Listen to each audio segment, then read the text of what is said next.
কি অবস্থা সবার? বাংলাদেশের কাপল ব্লগারদের মধ্যে সবচাইতে শ্রেষ্ঠ কাপল ব্লগার হইল জান্নাত এবং তোহা। কারণ হেরা দেখেন মানে বাচ্চা কেমনে হইব এই প্রসেসিং থেকে শুরু কইরা একদম ডেলিভারি পর্যন্ত কিন্তু ভিডিও কইরা দেখাইছে। এটা কিন্তু শিক্ষামূলক ভিডিও, আপনারা তাদের কাছ থেকে কিন্তু শিক্ষা গ্রহণ করতে পারেন।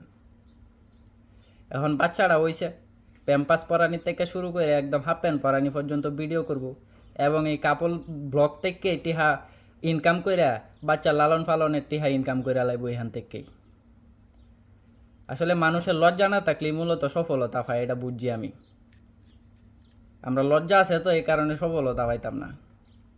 মানুষের তো বিন্দু পরিমাণ লজ্জা তাহে নাকি? তোরারে যে মানুষে এত পরিমাণ গালিগালাজ করে, তোরার কি লজ্জা নাই? এরার কি আত্মীয় স্বজন নাই, ফ্যামিলি নাই? এগুলা কি দেখে না এরার? আরে মানুষ কতটুকু এতটুকু লজ্জাহীন হইতে পারে, মানে বাবা যায় এগুলা।